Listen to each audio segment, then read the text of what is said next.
Ipinagpaliban ang briefing ng Office of the President para sa proposed budget sa susunod na taon. Magbabalita si Mobile Journal, Amy Atienza. Amy, bakit ipinagpaliban nga itong budget briefing ng Office of the President?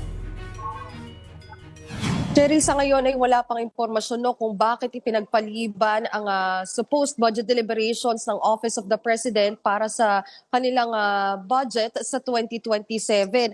Pero nireschedule ito sa September 1 sa susunod na Martes at nais nga sanang talakayin yung 8.2 billion pesos na panukalang pondo para sa nasabing opisina. Pero patuloy pa rin naman ang usapin ng budget kasama ang DILG at ang mas matibay na pamamahala para sa seguridad ng bawat Pilipino ang layunin nila para sa susunod na taon.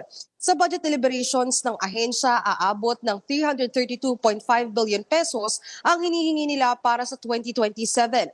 Mas mataas ito ng 7.1% kumpara noong 2026. Pero si Manila 2nd District Representative Rolando Valeriano may pahapyaw na pagtaas pa sa budget ng nasabing ahensya.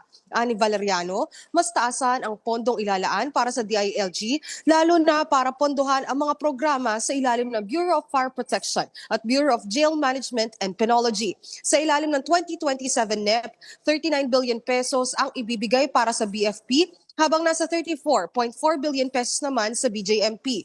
Isa pa sa mga layunin ng Fire Protection Department ang hiring ng 2,000 fire officer at pagkuha ng mga bagong equipment para sa kanilang operasyon.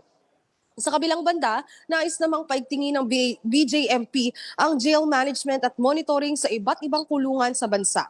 Nasa 84% ang pondo para sa personal services na nagkakahalaga ng 278 billion pesos. Tumutukoy ito sa mga sahod at benepisyong natatanggap ng mga empleyado sa ilalim ng ahensya. Cheryl, nagpapatuloy din yung usapin naman ng budget kasama ang Commission on Higher Education at Presidential Communications Office. Cheryl.